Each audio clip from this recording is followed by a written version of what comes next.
Hi everyone, welcome to Riyadh Racecourse. We're 24 hours out from the Saudi Cup and a spectacular, very, very lucrative day's racing. It's my pleasure to be joined by Tom Collins, who is an expert on the local form and the international form. First race to look at, let's get straight into the Saudi Derby. It is 3-2 over the last 5 years, 3-2 US over Japan. Tom Collins, no pressure. Who's going to win the Saudi Derby this time, Japan or America? Well, last year Forever Young obviously came out on top, and Japan have a great chance this year with Myriad Love. I think she might come out second best. I think Golden Vacoma for the UAE may be the horse to beat. Draws inside, Connor Beasley on board, very talented horse and won the UAE 2000 Guineas last time. Let me ask you about Cyclone State, this American horse who didn't look anything flash at all in his early career, but he's come on a bundle since then. He bolted up from the front in the Jerome Stakes last time. Yeah, Luis Rivera on board again this time around. He's a forward-going jockey on a forward-going horse. He's likely to be the speed in this race. Can he last it out? That's the big question. There are other pace horses in the field, which is a big worry for me. I need to lean on your local knowledge. We talk about track biases on dirt tracks. Is there any sort of bias on this Riyadh dirt surface? I think forward-going horses on the rail are generally suited, but the further you go, the more likely closers are going to come out on top. Saudi Cup, as we'll get to in time, that'll be a closers kind of race. 1600 metres right in the middle. I think the closers will still profit in this contest, but if you're on the front and you get an easy lead, you may still win. First time on the dirt is always a bit of a dilemma. Joseph O'Brien, hats off to him, sends apples and bananas. Interesting name, interesting horse, but the dirt's a new question for him. Yeah, first time for Prince Faisal bin Khalid, the leading owner here in Saudi Arabia. Dirt, big question. I mean, I've seen quite a few horses come from turf to dirt this season. They haven't handled it. I know we're talking about Romantic Warrior in time. I don't think apples and bananas will handle the dirt on Saturday. Yeah, I've reservations. I'm going to go back to where I started here. It's 3-2 for America over Japan. Is it going to be America, Japan, or another in the Saudi Derby, Tom? Your most interesting horse in this race? Golden Vacoma for me, for the UAE. I think Myriad Love will finish second, Cyclone State will be there or thereabouts, but they'll have to go some to beat Golden Vacoma. And you're opposing Cyclone State? I am indeed, yeah. Good luck, however you play the Saudi Derby.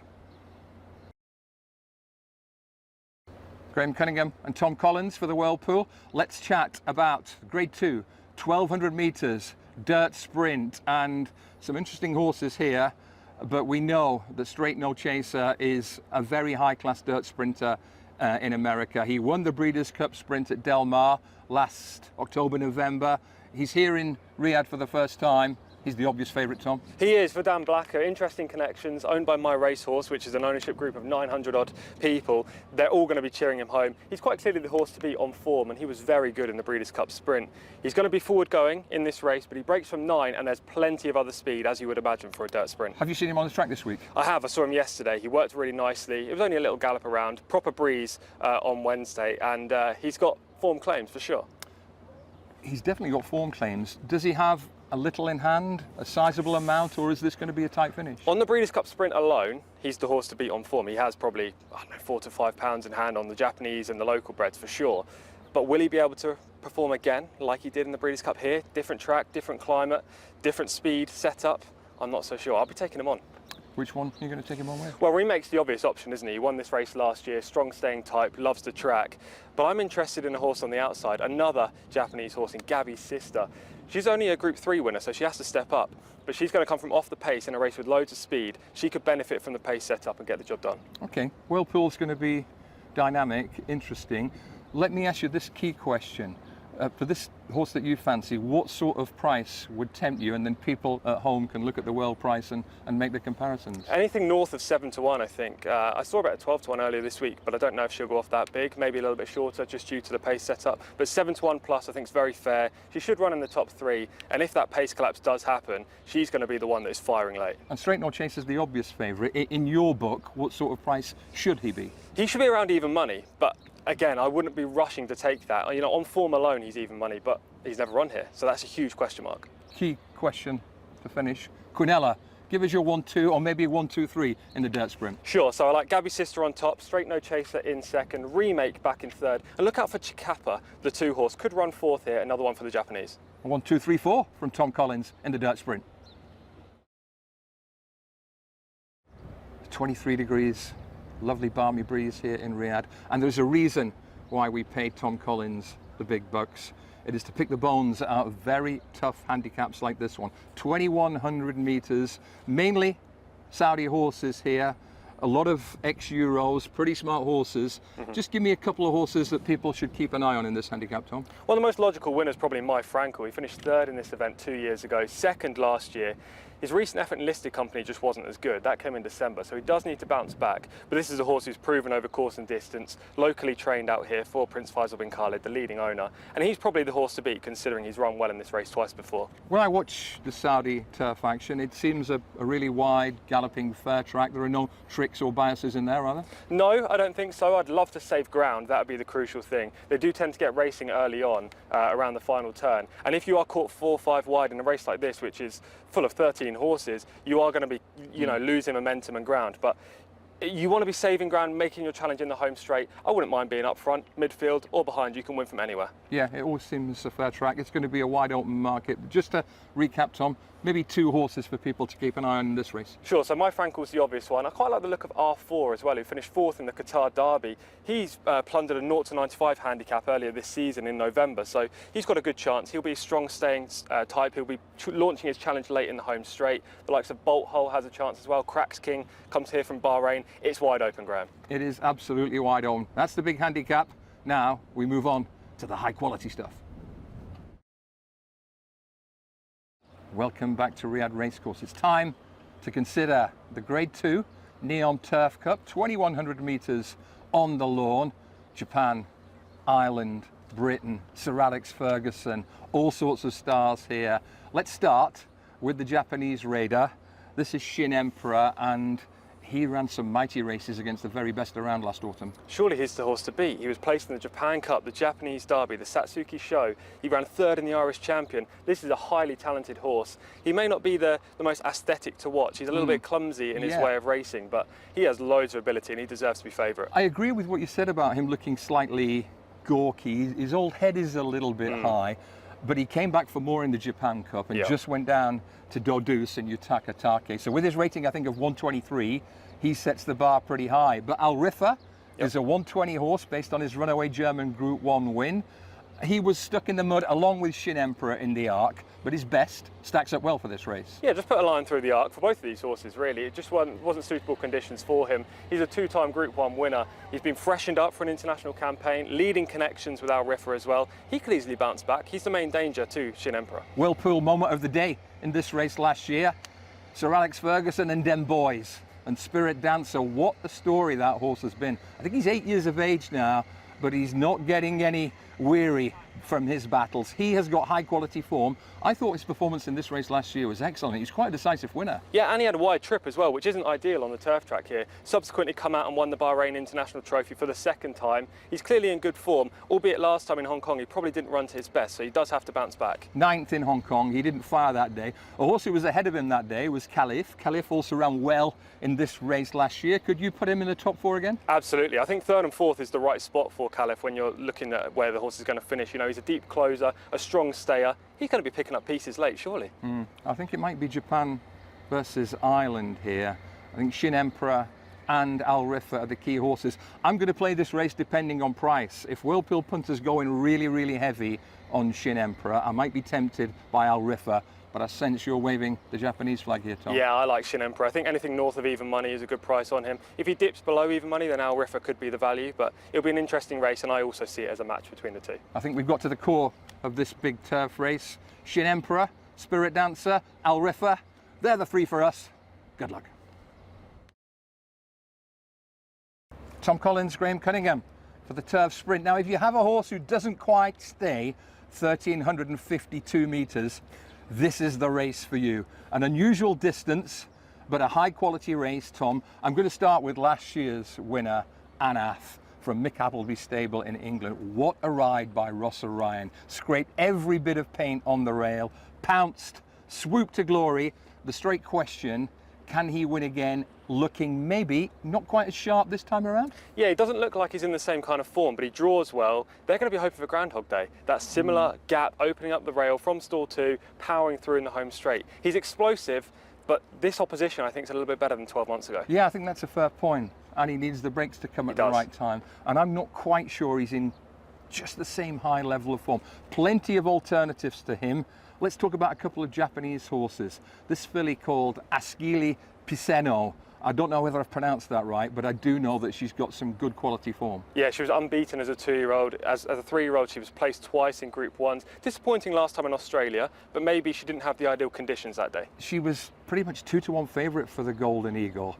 I can give her a pass on that. She was drawn way out west, Joe Barrera Road. She caught a hefty bump as the gate opened, and it was pretty much game over from that point. Judge her on her best Japanese form.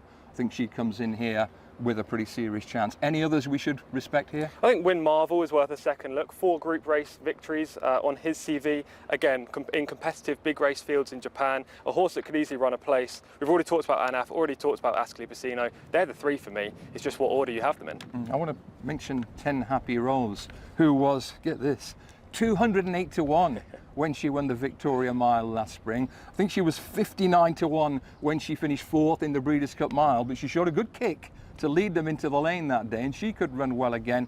But I think it's Japan for both of us here. Good luck to Anaf and Task Force and Witness Stand for Britain, but I think we're Japan here with Ascoli Piceno. Indeed, yeah, I think she comes out on top. Good luck.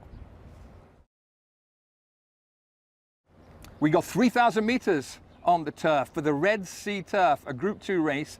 This should be a wide open market, and it's not just about the winners here. Remember a horse called Giavolotto, finished 3rd in this race last year, signed off for the season with a spellbinding win in the Hong Kong Vase. So it's a deep, deep contest. So I'll cede the floor to you, Tom Collins. Where do you want to start in this race? I think Al Nair is the horse to start with. Not only did he run in this race last year and run a good 4th, 1 place behind Giavolotto, but he's subsequently gone out and performed well at Meydan as well. He's going to be coming with that big late surge late in the day, and we saw last year Tower of London use that wide kind of passage and get on top late. I wouldn't be surprised if Luke Morris adopted similar tactics, and they could work for him. Tom Clover's the trainer, isn't he? This is a big, big weekend for him, and he's doing really well. Al Nair, definite place chance, but we've got high quality European horses all over the shop here. I want to ask you about Gregory, who's got classic form in Britain. He's a strong stayer, but he just seems to lack a turn of foot, and I think they've reached for some headgear this weekend. They have. Maybe that'll spark him into life, but very firm turf. I think the going stick reading's around 9.5 to 10. I think he prefers a little bit dig underfoot. Maybe he won't be at his best, but he's got a lot of talent, of course. Continuous is a classic winner. Won the St Ledger for Aidan O'Brien a couple of years ago. It's Aidan, it's Ryan Moore. Whirlpool punters always drawn to those connections, but Continuous, he hasn't gone on with it as well as I thought he might. He's very much in the same ilk as Gregory for me. He's shaped like he was going to improve and be a really talented stayer early in his career. And as you say, he may have just levelled off. The price is not going to be there for him. I want to talk about Deramile, another with classic form. He ran 4th in City of Troy's Derby, signed off in headgear with a good run in the St Ledger. Pretty smart form. Yeah, highly tried horse and comes here with good form claims. Again, I think he may play 2nd or 3rd fiddle behind a couple of these, but you can't completely write him off because he's run well at big odds before. I ask you for your top 2, because I think I've got one that's under the radar here, but your top 2, please, Tom. I'll have Al Nair on top, and I also wouldn't be looking away from Trafalgar Square. He's been bought for 1.15 million since his last run. Debuts for New Connections, big player in this race, but he'll have to go some to beat Al Nair for me. Okay, my win and place value option here is a horse called Epic Poet. David O'Mara trains in Yorkshire, won a lot of money in Dubai a few years ago with a horse called Lord Glitters. This horse is no superstar, but he's in great condition at the moment. He was a good winner at Meydan 2 back, and last time out in a Group 3 at Meydan, I thought he was unlucky. He got caught out in a very tactical race, came flying late. I think he might be one of the each way win and place value bets on the card. Tom, we're going to have to differ here. Yep. You're with? Al Nair. I'm with Epic Poet. Go on, the Poet. Okay, this is where the 2025 international racing circus really begins. It's 20 million US dollars. It's 1,800 meters on the dirt for the Saudi Cup. And where else could we start but with the Hong Kong hero, conqueror of Australia, Japan and Dubai, the world's winning most horse in terms of career earnings. It is Romantic Warrior, and it's a very straight question to Tom Collins. Only one question for this horse. Will he act on the dirt? I don't know. I don't want to sit on the fence, but I don't know. I've seen many horses come over here from the UK, from the US who are turf horses, and from other nations, and they haven't handled the dirt first up. With Romantic Warrior, he's been training really well on it. He's obviously got a massive engine, an incredible horse, 18 from 23 in his career. I don't know. And at a short price, I don't want to be saying I don't know about that question. Yeah, I think that's a fair summation. He conquered the best in Australia in the Cox Plate. He conquered the best in the Japan in the Yasuda Kinnan. He conquered some very good horses in the Jebel Hatta, but it was all on the green stuff. I love his owner's attitude. Peter Lau built a massive business by thinking globally. He's thinking globally with this horse, and he says one 7-word sentence: once in your life, we must try.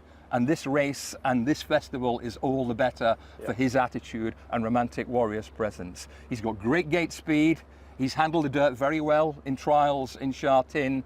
But like you, at a very short price, I just have a little doubt in my mind. The obvious danger, one of clearly the world's best dirt horses, is Forever Young, who came storming through to win the Saudi Derby last year, and he's more than held his own in top company since. Yeah, he's run great in the Kentucky Derby and the Breeders' Cup Classic. He's a horse that we know handles the dirt, and last time in the Tokyo Daishoten I thought he was excellent. This is a horse who's at the peak performance right now, loves the track here. He's the one to beat for me. Yeah, I agree. If you watch the video of his win over Christmas in Japan, it was a Grade 1. He beat Wilson Tesoro and Ushba Tesoro, 2 ears pricked. He was just doing enough to win that race. He should be cherry ripe this weekend, and I can't find any significant negatives. But this is a deep race, and I think we both agree that in the World Pool, likely to be some big prices and potential value for Quinella, etc., among the rest. Who's your idea of a horse to run well at a price here, Tom? Rattle and Roll for me. He came here first time up from the US and won the Custodian of the Two Holy Mosques, the local qualifier. Came from way out the back of the pack under Joel Rosario, finished with real surge and aplomb, and he ended up winning by 4 1/4 lengths. This is a horse that will benefit from a speed duel up top, and he'll be the one that finishes out his race best. So I wouldn't be surprised if Rattle and Roll picked up some pieces. Big advantage for him to have already been here and beaten the locals and beaten them handsomely. Kenny McPeak, his trainer, another guy with a real international outlook. We've got the shakes. We might have Shake, Rattle and Roll at a big price. What about Factor Cheval? High quality turf horse, seemed to run well on the dirt in Dubai. This is another test for him. Yeah, he did run well. He ran 3rd behind Walk of Stars, who reopposes. He's usually a turf horse.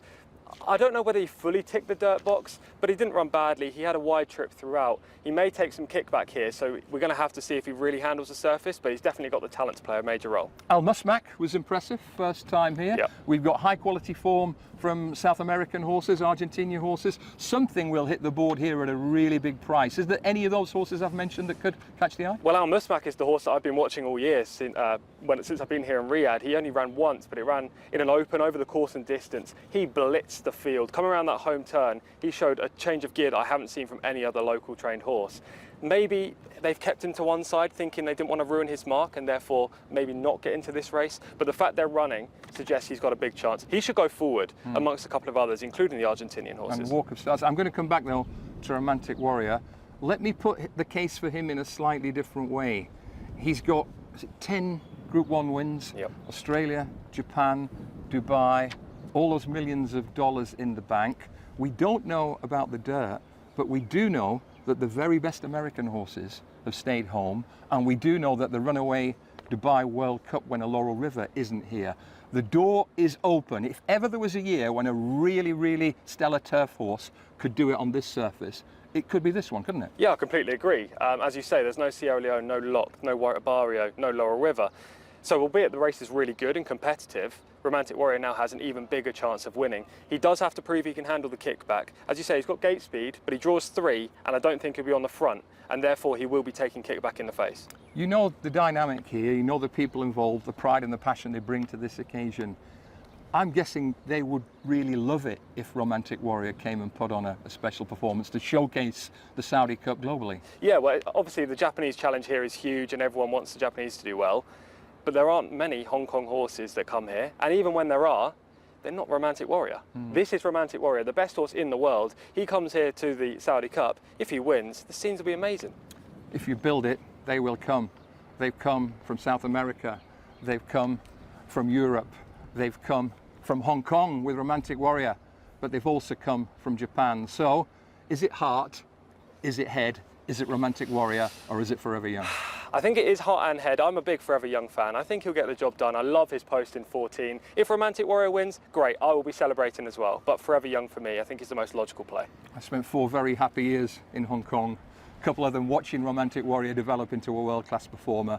My heart is rooting for him. My head says Forever Young might get the job done. But how about a dead heat?